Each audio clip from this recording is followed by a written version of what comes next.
My name is Matthew Harrison, and I'm talking to you today from U Multicultural Studios, where we are recording from the heart of Canada. Will Goodon, Manitoba Métis Federation Minister of Housing and Property Development. Good to see you, Will. Yeah, thanks for being here, and thanks for the invite. Always great to talk about all these kinds of things. Well, today seems like the perfect day to have you in, considering it is the anniversary of the Battle of Frog Plains. Is it fair to say that that battle cemented Métis nationhood? I think that was the turning point. That was the spark, so to speak, of nationalism, of political consciousness. You know, we're around for a couple generations prior to that, but when Cuthbert Grant uttered the words, "We are the new nation, nous sommes la nouvelle nation," and flying the infinity flag for one of the first times, I think it was a very symbolic time, but people really grasped onto it. And honestly, I don't think we would be where we are today without that spark that happened on that day. So you say there was at least a couple of generations of Métis communities. Were they defined in any way, or were they just communities witching? Obviously, at that time, the idea of the mixture between European fur traders and Indigenous communities was taking shape. It may have not been as defined as it was by 1816, but there was definitely people there who were speaking a new language, who were making their own way, who had their own identity, who were known by the people who lived out here as being a people. The Bois Brûlés, they called themselves. So they were distinct enough to be known by others. Now that brings me to a big issue in today's day and age, and that's Indigenous identity fraud. How would you describe Indigenous identity fraud? I've heard it described in this way, that it is the last piece of the puzzle for colonialism, so that if the colonial structure can't get rid of the Indigenous people, they will become Indigenous themselves. So then if everyone becomes Indigenous, then what does it mean to be Indigenous, to be Métis, First Nations, Inuit? So it's been described to me that way. And I kind of like that, the way it's put, because, the struggles that Indigenous people have had for centuries with the colonial structures, with the wars that were fought against us, with the smallpox blankets, with the actual battles where Canada went to war against our people and First Nations people in what's now Saskatchewan. It's becoming a place now where we're talking about things like reconciliation, which is supposed to be bringing everyone back into a place where we can all be together. And now that people see that there's opportunities, whether it's career-wise, money-wise, academic-wise, the opportunities are there for now people to take advantage. We see some very flagrant abuses of that in academia, in federal bureaucracies, but it's sad. But I think there's a lot of people now willing to stand up and fight against it. So we're, our Métis government is doing that, and a lot of other people are right across the country. It's primarily for personal gain, you would say. I think a lot of that is personal gain. However, there's this concept of, I see it as in two different ways, that there's individuals who are trying to do it for personal gain, whether for themselves or their kids, for opportunities, or there's a bigger menace that's out there, and that's the collective identity fraud, where people have been told that they're Indigenous. For instance, some of these new communities in Ontario that are calling themselves Métis with no connection to the Métis Nation, but they're calling themselves that because somebody told them they were, because somebody said they could be. And to me, it's a little bit of a shell game where these leaders who are telling these people things that aren't theirs to give away, it becomes hurtful to the people they're telling the lies to. So these people are now saying, I'm Métis, I'm Indigenous, even though they had never have been, their families never been for generations and generations, but they do have a long lost ancestor from a long time ago. they're the ones who are actually going to be hurt, because now actual Indigenous people like the chiefs in Ontario and others across the country, ourselves, the Red River Métis, are saying, you're not us. You're not Indigenous. We don't know who you are. We never knew you before, but now you're saying you are. So we're saying you're not. Those people get upset because they've been told they are. And it becomes a bit of a finger pointing exercise.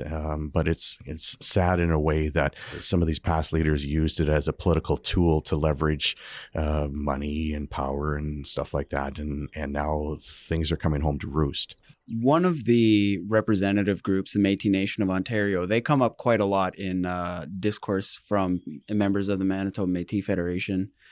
Is it true to say there are some or one or two Métis communities in Ontario? When we look at who is Métis, I always like to put a little perspective on it. And we look at the idea of being a distinct people. And we can point to Ukrainians in the Ukraine. They speak Ukrainian. They have foods. They have music. They have dance. They have clothing. All the things that are very easily identifiable for being Ukrainian.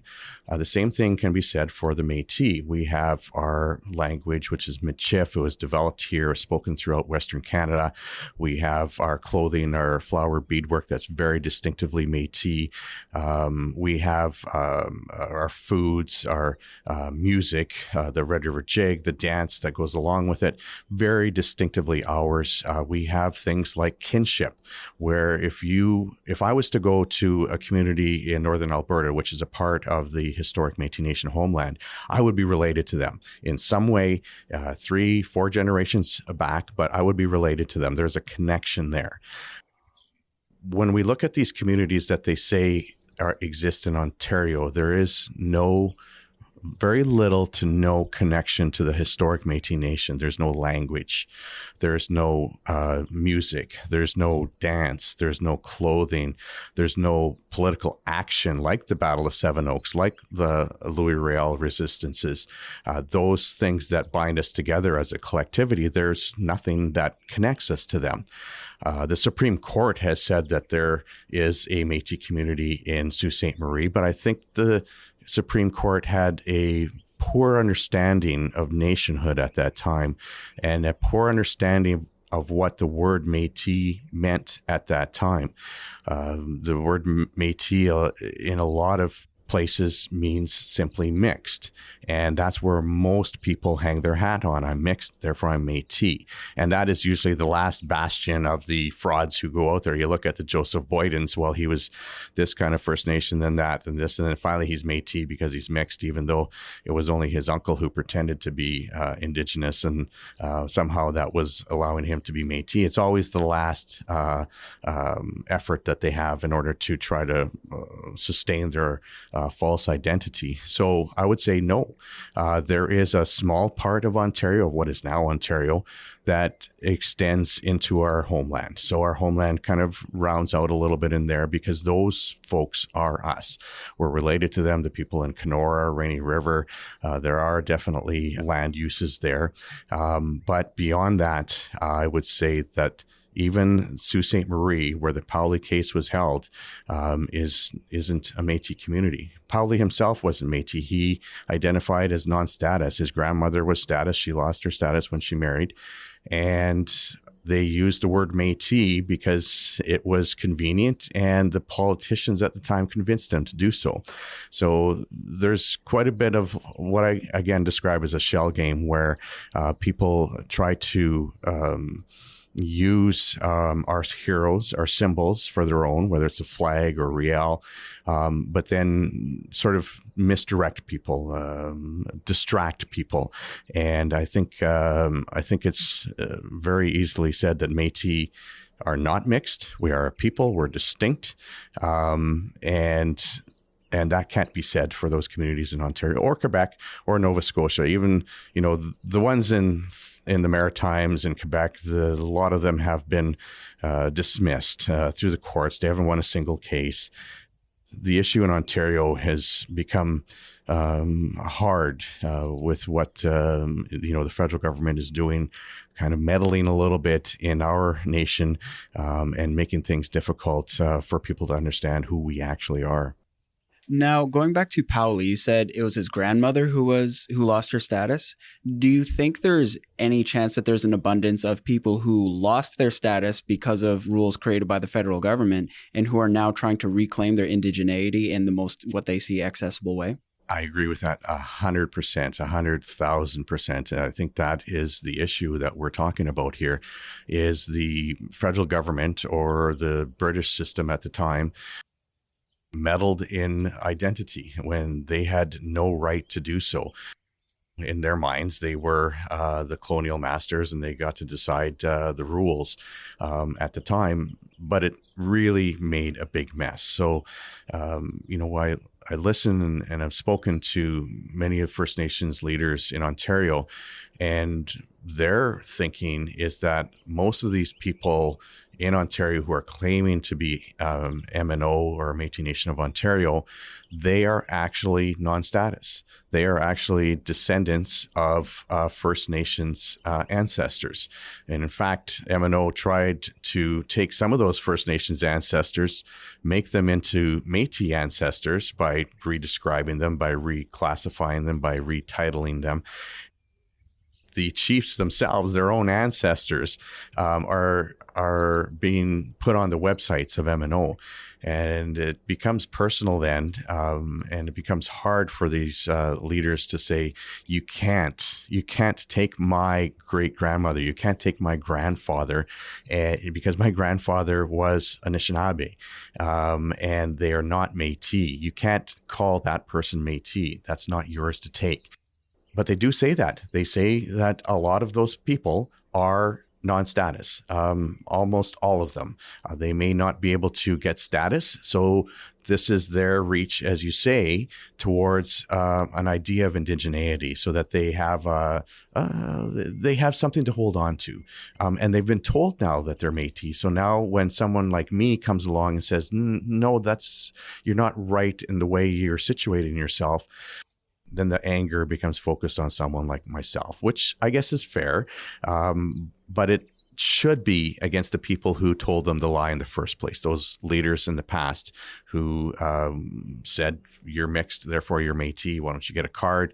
And by the way, why don't you vote for me when you get that card? So with that perspective, do you think the federal government has a role to play here in undoing the mess they themselves created? I think there's a couple of roles that they can do here. And one of them is to back off a little bit. I think one of the things that the Métis Nation is hanging its hat on is that Supreme Court ruling is the recognition by this federal government. The federal government needs to take a step back. They need to listen more than they need to talk. And they need to have, I think, an understanding of how, I'll use the word, colonial structures like the Supreme Court, who won't get everything right. Like the Supreme Court has changed, has evolved over the years on many different issues, social issues, legal issues. And I think they also need to change their idea of understanding nationhood. The United Nations Declaration on the Rights of Indigenous People, one of its primary principles is that of self-determination. And the federal government shouldn't be meddling in that sphere. They need to back away. Self-determination rests solely with the nation. And if it's with a historic Métis Nation, and if we were to say we can bring in those communities, that would be fine. That would be up to us. But we're saying they're not us. They don't speak our language. We're not related to them. They don't have anything in common with us other than the fact that they have a long lost ancestor, a mixed background from a long time ago. The federal government needs to back away, but listen. And in that listening, they need to pause, I think, in this idea of reconciliation. I think a lot of the current word around and meaning around the word reconciliation is a little bit of guilt. There's been a lot of things that have happened in the past in our country that are wouldn't be acceptable today, but they are trying to fix things really quickly, and maybe they're going a little bit too far. You look at the issue of what's going on with the so-called Southern Inuit in Labrador. There's an issue there where the actual Inuit, where the Innu Nation, who has actual roots in Labrador, they're saying, we've never seen these people before. We don't know who they are. They're mixed. They have a long lost ancestor, but they're not a nation that's been in hiding for 400 years. That's again where I think the federal government made a mistake in that recognition, and they should have been listening to actual Indigenous people who have actual Indigenous rights holding within their structures. It almost seems to me like there's varying degrees of overvaluing definitions and underdefining certain communities. Whereas, again, to come back to the grandmother in the Powley situation who lost her status, well, I mean, that stripped the identity from this family. And I think perhaps it kind of left them looking for a new identity. So in these communities, do you feel like there's any room, perhaps they don't call themselves Métis, but something different, but still a collective? That's something that I've felt for a long time, is that they're not us. In the example of Sault Ste. Marie and that area with the Powley case, they do have recognized rights. I had a suggestion a long time ago was, why don't you be who you are? Be yourselves. The word Métis is already very historically rooted in Western Canada, in Riel's people. I don't know. It's not for me to say who you are, but I can say who you're not, because you're not us. Why don't you be who you are? Same as those Southern Inuit in Labrador. It's not for me or anyone else to say who they are. They can say who they're not. That, to me, would be the best thing moving forward. I'm not sure they could find who they are, but that's not for me to say. Be who you are, but you're not us. To bring it back to Powley and a little bit to the MNO, we had a conversation a few weeks ago, and after that I got in touch with an MNO representative. And one thing that they referred to kind of multiple times was how the MMF celebrated the Powley hearing. And their argument is that there's a level of hypocrisy in saying, we won here in the Sault Ste. Marie case, but you're not Métis. Yeah, and I think that oversimplifies the case. The principles in Powley are absolutely sound when it comes to Métis rights, when it comes to non-status rights, which is what Mr. Powley was. There were other cases that were used in the Powley case, several First Nations harvesting rights cases that were used. So if that logic were to hold, that the MMF celebrated Powley because it opened the doors to recognition of rights for Métis, then the principle would apply, the logic would apply that because they used First Nations rights cases in their arguments, that Mr. Powley's First Nations. So you can't have it both ways. You can't say that MMF is hypocritical by celebrating Powley, which, again, the principles of Powley, sound. Powley himself was non-status. But we also used different cases that are First Nations rights, and cases that are corporate law, and cases that were, found in going back to the Royal Proclamation as well. So the body of law that has been used in these different rights cases is extensive. It's not just Powley. Powley isn't an island. Powley is based on law that has been developed by the Supreme Court for decades on Indigenous rights and Indigenous harvesting. So that's a very polite way to say it, but it's only looking at it from a small piece of the pie. It doesn't look at it from a very large body of jurisprudence. One thing I want to bring up is another thing that's been strongly opposed by the MMF pretty broadly is Bill C-53. Just a quick recap of what the bill is posted to the Government of Canada website is it is an act respecting the recognition of certain Métis governments and to give effect to treaties with those governments and to make consequential amendments to other acts. Does it come back to the lack of historic Métis communities in Ontario that creates this bold opposition? Yeah, I think that's the case. You look at the Chiefs of Ontario, the First Nations from Robinson Huron Treaty, lots of different First Nations leadership, all the First Nations leadership in Ontario working against it extremely hard, lobbying, talking to members of parliament, politicians, senators. We have done the same. The Chiefs have said we didn't know these people before. All of a sudden in 2017, we have these new communities that are just popped up without talking to us. We said the same thing. These are new communities that we hadn't heard of before. They just popped up in 2017. That is a big part of it. If you dig into Bill C-53 a little bit, you will see, though, that there's several troubling things, but there's one in particular where the treaties that it talks about that could be developed don't have to go to the House of Commons. They could be just designed, developed, and signed through an order in council, which is the cabinet. So the House of Commons, which is our representative body in all of Canada, which supposedly makes decisions on behalf of Canadians, would not get a chance to look at it. They use some excuse of a certain treaty process that happened in the Yukon, but it's not similar whatsoever. And that was a big part of it as well, because we just what you've done is you've got this self-government agreement and a treaty that is going to be developed later that no one's going to see until it's signed. And then it could be anything. It could be absolutely anything. And that scared a lot of people, ourselves, First Nations leadership in Ontario. People right across the country are saying, well, that's writing, a blank check and just handing it over without any regard to what the consequences are going to be in the future. So that is one of the big things that happened, I think, in there. Plus, yeah, just all of the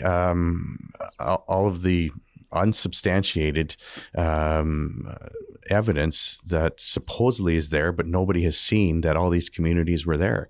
There's no connection to us, no connection to the nation. One thing I think is worth noting that I took particular interest in is that the Métis Nation of Ontario disputes any Métis communities which exist east of Ontario. They'll say there's nothing in the Maritimes, there's nothing in Quebec, but everything in Ontario has historic Métis communities in it. I thought that was very interesting. That's an inconsistency. I think that if you were to dig into it a little bit, like you have, there's a Métis, an MNO community in along the Quebec border. They call it Mattawa, and there's a river that dissects Ontario and Quebec. The same people, the cousins, brothers, sisters, uncles, aunties, live on the Quebec side. But they're not a Métis community because they live in Quebec. I think they know it's a political albatross if they were to say that Quebec has some MNO or some other communities in there, because it would be a way for us, for the actual Métis, the Red River Métis, to point at them and say, this is ridiculous. They're just doing it for political purposes, a little bit of shell game, as I said before, distract you while you're looking at something else. Oh no, there's nothing in Quebec. But if you use the logic that they've used in all of these communities, that there was, some root ancestors, as if that makes a nation. There's like 5 root ancestors, and all of a sudden you have 5,000 or 20,000 or 25,000 people today who have mixed blood, therefore they're Métis. That happened in Quebec. That happened in the Maritimes. That happened in South America. That happened wherever colonialism happened. There's mixtures of cultures. So how can they say it's just in Ontario? And Ontario's a colonial construct. It's not something that the borders weren't there before. They weren't even there in 1867. They expanded Ontario in later decades. Same thing as in Quebec. Same thing everywhere else, that the logic just doesn't make any sense. But we need to distract people. They need to distract people in order to their logic illogic consistent. I think it's a really interesting point you make about the border. If you look at the boundaries, let's say, of the Red River Métis, it surpasses borders. The borders, no, there was no hard line. There was no guard at the road waiting for you to come by. It was just a come and go. So we go down into, I think it's North Dakota, Minnesota, Montana, Alberta, Saskatchewan, BC, and a little bit into Ontario, whereas theirs is right on the line. Yeah. Even if it splits a family in half. Yeah. It's funny, as we've had some issues with the leadership in Saskatchewan because they supported Ontario for a while, even though I think that's changing right now. There seems to be actually seismic change towards what's going on there. But it's funny. It's like you're out on the buffalo hunt, you're chasing buffalo across the plains, but you come to this place in the middle of the grass. And, oh no, we can't go here because 100 years from now, there's going to be a line drawn that says Saskatchewan. And the buffalo hunters will be looking at whoever said that like you're absolutely crazy. Like, no, those are completely arbitrary lines. Saskatchewan's a box. Like, there's no such thing as a box back in the day. Our boundaries was where we traded, the rivers, the cart trails. Like you said, North Dakota, I've got my grandmother's from North Dakota. She's a Michif speaker. She's Métis, and there's so many relatives right across that connect us in every part of our homeland. That's why the MMF has taken away those borders. So, if your roots are with the historic Métis Nation, with the Red River Métis, you can be a citizen of the government, and you have the same rights as anybody else. Programs are being developed right now. It's not all accessible, but you have the same right to vote, the same right to be a part of everything that the government does, and I think that's the way to do it. We never had those lines that were there 100 years ago or 200 years ago. The buffalo didn't know it, and we sure didn't know it. Yeah, one interesting thing that I noticed while I was learning about a lot of this stuff is, you see the Métis population in Saskatchewan, Manitoba, zero in the United States, absolutely zero, and it's just a matter of recognition. Yeah. Now, one thing I've heard about MMF opposition to the Métis Nation of Ontario, but also the MMF wanting to be or self-proclaiming to be the national representative of the Métis Nation. Why is that so important to the MMF? Like I said about the new communities that were proclaimed in 2017, I remember sitting at a National Assembly with the Métis National Council when we were still a part of them at the time, and Ontario brought these new communities forward. And I honestly think most of us on our side were speechless. Where did you get this from? You can't have a nation like the historic Métis Nation and then have a small part of it, which is what's in Ontario, Kenora, Rainy River area, and have that small part expand to 1,000 miles or more without talking to the rest of the nation. If we are self-determining, we should have been part of that discussion. Talk to us about why these new communities should be included, why our territory is now doubled in size. That never happened. So the next few years, we tried to understand. We asked for more information. We asked to be able to see the registry of these people who were being brought in. Flat denial. Absolutely no, that they absolutely wouldn't do it, even though there was resolution after resolution passed at the General Assembly.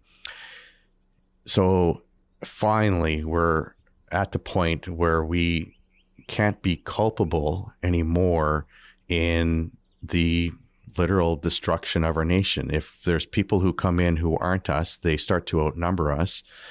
They take over. They've never been Métis. They've never been Indigenous, but they have this sense of entitlement to do so. Our nation is going to be swamped. Like Louis Riel said, I think in 1875, one of the things we can't do is allow ourselves to be swamped from within. And this was, it sounds exactly like what he was talking about. So the MMF really had no choice but to step back from the Métis National Council, which everyone else Saskatchewan, Alberta, British Columbia, they're all allowing Ontario to do whatever they wanted to do. So in having to step back, become the protector of the nation, so to speak, there had to be some hard calls, and we left the Métis National Council. And in doing so, we needed to be able to have a safe place for real Red River Métis to come home to feel safe with, to know that their identity is being protected, that their nationhood is being protected. And so we have opened our doors to those who live outside Manitoba, to those Red River Métis that want to be represented by the Red River Métis government. We don't purport to represent people who aren't part of MMF. It's a voluntary thing. So if you live in Alberta, you want to have an MMF citizenship, you can. If you live in Australia, obviously you can't exercise your hunting rights in Australia, but you can still, you're connected here. You're still a citizen of the nation. That shouldn't be contingent on where you live. So I think there are ways that the representation, the political representation of the historic Métis Nation is going to evolve. I think what the MMF is doing right now is a part of that evolution. It is not the best of times for us, the entire historic nation, but sometimes you have to go through some pain in order to get to somewhere that actually works for us. Just a side note, the Métis National Council was developed in 1983. Really quickly, really fast. We had to be a part of the constitutional talks that came out of the 1982 Constitution, so that it was like slapped together. Heard it described as like a truck with only 3 wheels. So it kind of moves forward, but it's kind of real bumpy and doesn't really get anything done. It wasn't really working all along very, very well. So now we're going to need to be kind of like the phoenix. We're going to have to go into the ashes and be reborn. And I think that's what's part of what we're seeing here with the changes in how we govern ourselves. Do you fear at all that the MMF may be ostracized from other representative groups? I think the MMF already is. I think part of it is some political jealousy on behalf of some of the leaders, particularly in Alberta. The past president there, Audrey Poitras, had her nose out of joint on a few things. I think it was a personality issue. And to me, to take hurt feelings and destroy a nation is not the best leadership. Saskatchewan's the same thing. There was some professional jealousies there. I think that the MMF has, under the leadership of our president, has gone from a 3-staff organization when I started back in 1996, where we have over 1,000 people working for us in various capacities in our government. We have a really strong governance structure. We have a really strong bureaucracy within our government.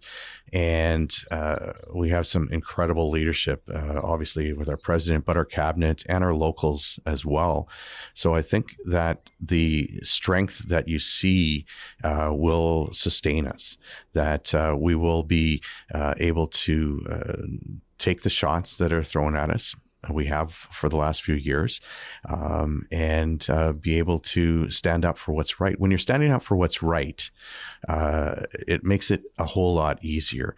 Makes it easier to take those shots, to take those blows, because at the end of the day, that we're doing the right thing. When we stand up and say we're protecting the nation, it actually means that. It doesn't, when Alberta worries about a little program about housing's important, but it's not nationhood. And if we don't have nationhood, we can have all these other things like housing, education, which are great and absolutely vital and important for our youth, for our families. But if we don't have an understanding of who we are, then we're going to be wandering on a path that we don't know where we're going. Now, one argument I've heard in personal conversations is I've heard this particular situation let's say, against the MNO as political infighting that will ultimately cost the Métis in the long run. And then some people say fake, real, doesn't matter. Get whatever deal you can with the federal government, however you have to. What do you have to say to that? Again, I repeat what I just said about understanding nationhood, understanding this idea of being a distinct people. It's important. It's what Grant fought for. It's what Riel fought for. It's what Dumont fought for. We need to have an understanding, though, that infighting or lateral violence that some people have said isn't a very good description, because if we were infighting, we'd be fighting with other Métis. We're not fighting with other Métis. We're fighting with people who claim to be Métis who aren't. It'd be like Donald Trump building his wall or something. It'd be protecting your castle. If you're at a castle in medieval times and you're being besieged, people get in who aren't supposed to be in. They're going to take over. So it's not infighting if we're not fighting against ourselves. One of the allegories that we've used in the past is when we were out on the buffalo hunt and we had battles, one of the first things they would do is take all the Red River carts, put them in a circle with the guns pointing out. Some people are saying that that's not happening here. And we do have problems with people behind us in Saskatchewan and Alberta who are taking shots at us when they should be fighting with us. But we're not infighting. It's not lateral violence if they're not Métis, if they're not Indigenous. So this idea of taking what you can get, and that is a possibility. And I think that is something that the leadership in Saskatchewan and Alberta subscribe to, that let's just take what we can get.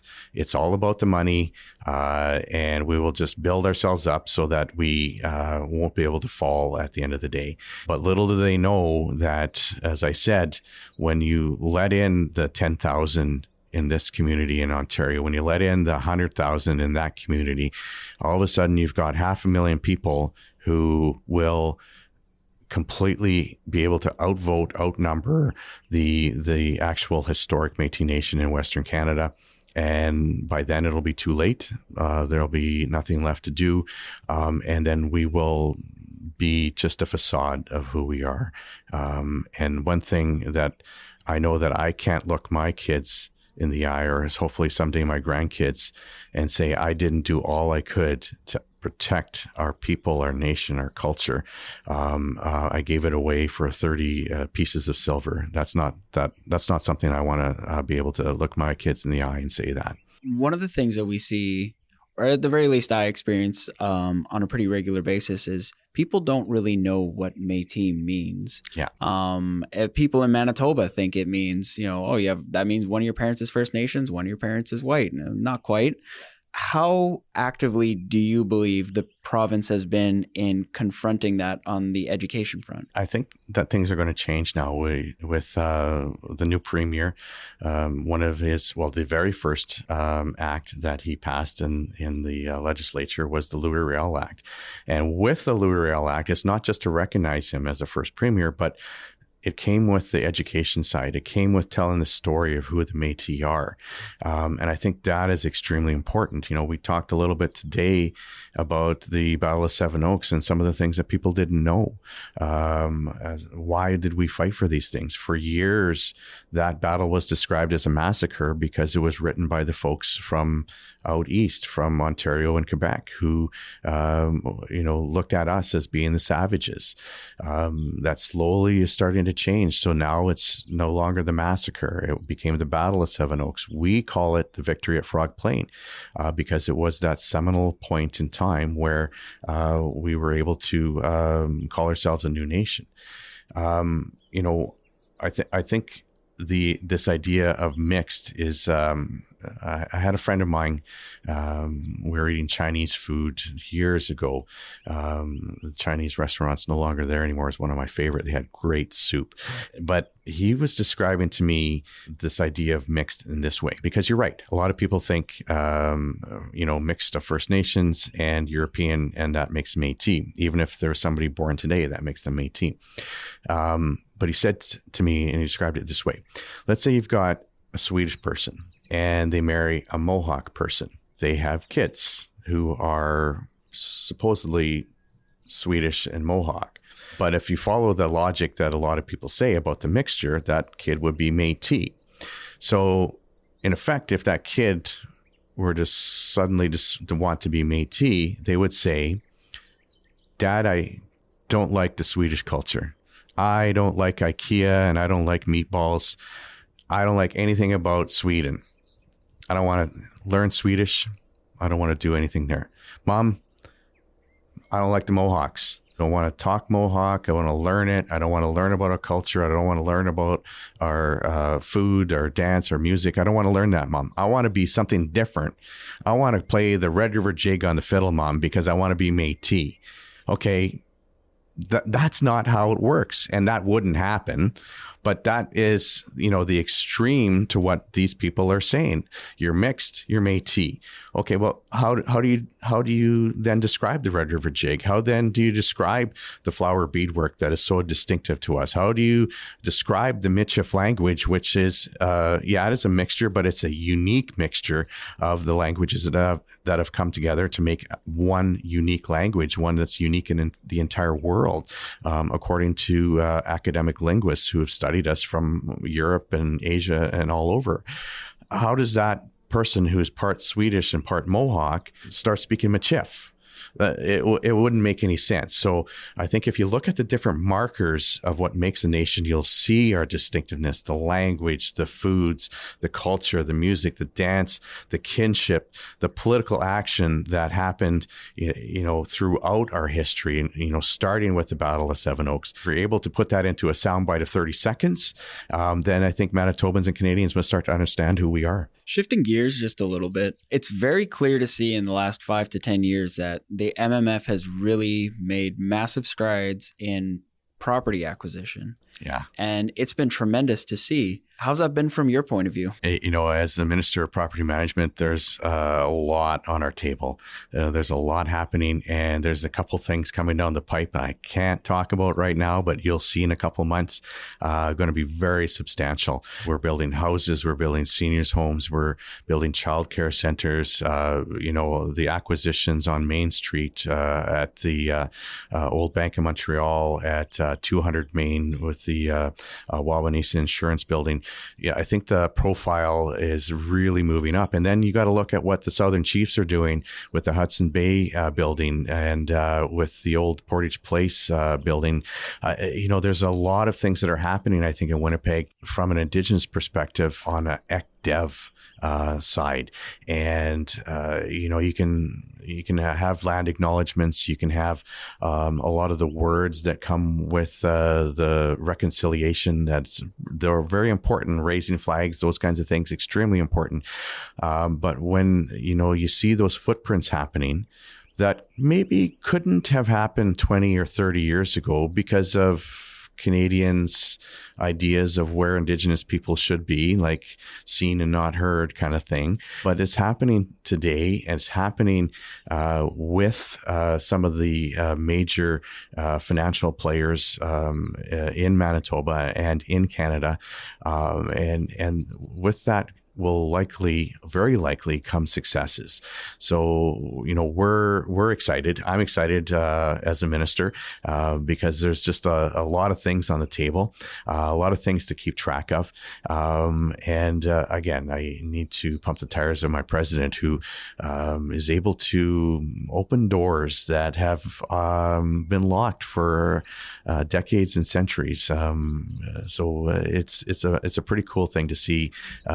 Which is why I think that the strength that we're building on this side through our acquisitions, our economic development ventures, will serve us inevitably when there are federal, provincial governments who aren't friendly. But we will be established, we will be able to sustain ourselves, and we will be able to provide services to our citizens, which is really what it's all about. Am I right in remembering that the Bank of Montreal building is going to be a museum? Yeah, that's exciting. It's going to be our National Heritage Center, looking at a lot of different things. I know that there's plans underway. I'm not, in deep on what it's going to look like. But can you think of a better place than Portage in Maine to showcase the heritage of the Métis Nation, of our Red River Métis? One of the things that was pointed out to me really kind of unique. So the Bank of Montreal points directly northwest, and that is where we're described as being. We're from the Northwest. A lot of we've been gathering artifacts over the years. I know I purchased a beaded jacket. It was called a beaded scout jacket, and it was apparently made in Red River circa 1870 to 1875. It's absolutely beautiful. We had it restored by the Manitoba Museum. And I was at the museum today and I saw Cuthbert Grant's sword. I'm sure we could look at some loans of different items that are located not just in Canada, but around the world. So I know there's a lot of really good folks that are doing the hard work behind the scenes. So my understanding is going to be at least 3 to 4 years before any opening is, because that's an old building. Lots of retrofit have to happen. We want to have a museum experience that isn't, an old kind of museum experience. We just look at things in glass cases. It's going to be interactive. It'll be well worth the wait, I'm sure. Mm-hmm. That's very exciting. Yeah. I can't wait for that. Yeah. To your knowledge, is there anywhere in the country where there's a huge collection of Métis artifacts like that? Yeah, I don't know if there's every place I go, I look and I see some Métis artifacts in Ottawa at I think it's called the Nature Museum now. In Ontario, I know that there's some at the museum there. British Columbia, the Glenbow Museum in Alberta apparently has a lot of items, and there's quite a substantial number of works in there. And then there's private collections as well. I know there's a Métis author. He's a poet. He lives out in Victoria now, and I visited him. Greg Schofield is his name. I visited him last summer, I think, and he showed me his collection.